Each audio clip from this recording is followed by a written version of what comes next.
ഒരു സ്ത്രീക്കും സഹിക്കാൻ പറ്റാത്ത മാനസിക സംഘർഷത്തിലാണ് അർച്ചന ഇപ്പൊ നിൽക്കുന്നതെന്ന് എനിക്കറിയാം. പക്ഷേ അർച്ചന അത് സഹിച്ചേ പറ്റൂ. ഗോകുലിന്റെ ഇപ്പോഴത്തെ അവസ്ഥ അർച്ചന നേരിട്ടുണ്ടല്ലേ? രാജീവിന്റെ ഒറ്റ ബലത്തിലോ ഞാനിവിടെ നിൽക്കുന്നത്. എന്റെ മോൾ എവിടെയാണെന്ന് പോലും അറിയാതെ ഞാൻ എങ്ങനെയാ ഇവിടെ ജീവിക്കുന്നത്?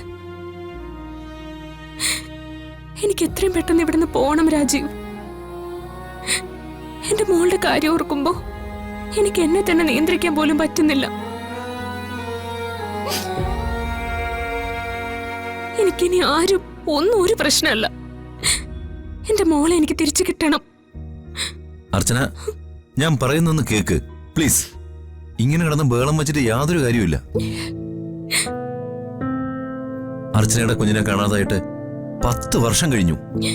ആ കുഞ്ഞിപ്പോ എവിടെയാണെന്നോ എന്താണെന്നോ കണ്ടുപിടിക്കാൻ എനിക്കൊരൽപ്പം സാവകാശം വേണം. കേരള പോലീസിന്റെ എല്ലാ സംവിധാനങ്ങളും ഉപയോഗിച്ച് ഞാൻ അന്വേഷിക്കുന്നുണ്ട്. കാര്യങ്ങളെല്ലാം കൂടുതൽ വഷളായിക്കൊണ്ടിരിക്കുക. സച്ചേട്ടൻ എന്നെ മോളെ വിട്ടുകിട്ടാൻ വേണ്ടി ഗോകുലിനെതിരെ കോടതിയിൽ കേസ് കൊടുത്തിരിക്കുക. ഈ കാര്യം അർച്ചനയോട് ആര് പറഞ്ഞു? ഗോകുല് തന്നെ പറഞ്ഞത്. സംസാരത്തിൽ ഗോകുലിനുള്ളിലെ ടെൻഷനും പ്രയാസവും എല്ലാം എനിക്ക് മനസ്സിലായി. ഒരു കാരണവശാലും സച്ചി കേസുമായി മുന്നോട്ട് പോരുത്. ആ കേസ് പിൻവലിക്കാൻ അടിയന്തരമായി എന്തെങ്കിലും ചെയ്തേ പറ്റൂ. ഞാനിപ്പോ എന്ത് ചെയ്യാൻ രാജീവ്? എനിക്ക് സച്ചേട്ടനോട് നേരിട്ട് പോയി പറയാൻ പറ്റില്ലല്ലോ. അത് മാത്രല്ല രാജീവ്, കുഞ്ഞിനെ നഷ്ടപ്പെട്ട കാര്യം എങ്ങനെ ഞാൻ സച്ചേട്ടനോട് പറയാ? ഗൗരിമോള് ഞങ്ങളുടെ കുഞ്ഞാണെന്നുള്ള വിശ്വാസത്തില്ല സച്ചേട്ടൻ. കഴിഞ്ഞ ദിവസം മോളെ സ്കൂളിൽ നിന്ന് വിളിച്ചോണ്ട് പോയതും തിരിച്ചിവിടെ കൊണ്ടുവന്നതുമെല്ലാം ആ വിശ്വാസത്തിൽ തന്നെയാ. ആ പ്രതീക്ഷയിലിരിക്കുന്ന സച്ചേട്ടനോട് ഗൗരിമോള് ഞങ്ങളുടെ കുഞ്ഞല്ല, ഞങ്ങളുടെ കുഞ്ഞിനെ 10 വർഷം മുമ്പ് നഷ്ടപ്പെട്ടു എന്ന് ഞാൻ എങ്ങനെ പറയാ? എന്റെ മുമ്പിൽ ആത്മഹത്യ മാത്രമേ ഇനി ഒരു മാർഗമുള്ളൂ.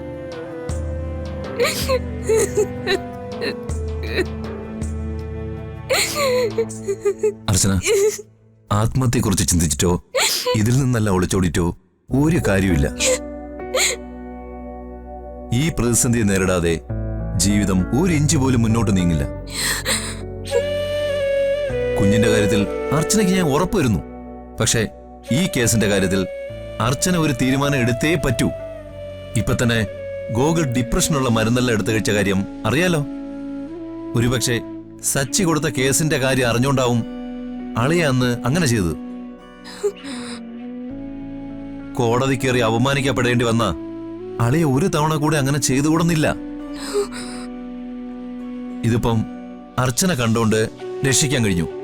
ഇനി ചിലപ്പോ അതിന് കഴിഞ്ഞെന്നവരില്ല.